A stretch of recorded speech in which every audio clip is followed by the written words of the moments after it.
Hello, I'm going to go over the highlights of the consolidation project and the main processes that we followed in an effort to improve the detail and coordination of requirements between social care services and application management. Why did we need this project in the first place? The Council has introduced Mosaic for adult and children social care services, and although the system has business as usual support arrangement, additional requirements have built up. To meet this demand and fully realize the potential of the system, further consolidation work was proposed for a fixed period of time to benefit social care services business processes. This required a specific additional resources to deliver and manage this work. The key people involved was 2 social care practice leads, the application management support team, 1 technical report developer, and 1 project manager. This was not a project of completely new work, but one where we were 1. Tackling a backlog and some new work, 2. Adding additional capacity to mop up other work, 3. Including practice leads to give us additional business analysis capacity, and 4. Having additional skills to focus on ironing out reporting issues. The application management team continued to operate in the same way that they were doing it before the project, and therefore was doing the following: dividing the work into 1 support and 2 development, delivering monthly releases, and communicating to the services what the support workload was.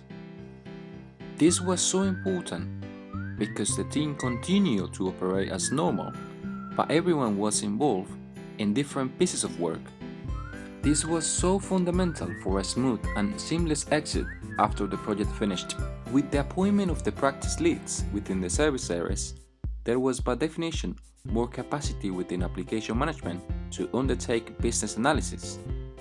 In other words, the team would normally need to do this anyway, but now that there are leads in place, there is less pressure and therefore more capacity.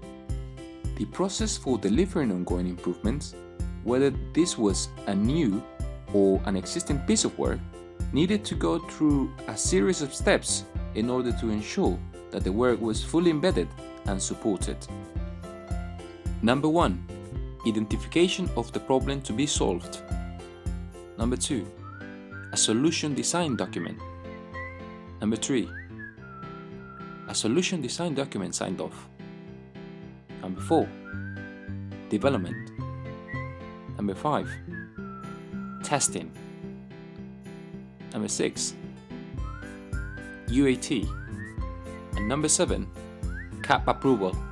When all these steps were complete, the improvements were ready to go live. As a mechanism for prioritizing work, different groups discussions were set up. For children's social care, the existing reporting group coordinated new requirements. For adults, a new adult Mosaic progress group was established.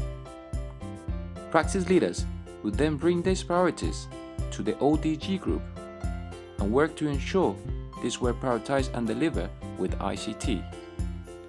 The main purpose of the ODG meeting was to review the business requirements and finding the resources from the application management team to work with the service leads in order to undertake the business analysis, the development, the testing, and the go live of the configuration changes in Mosaic.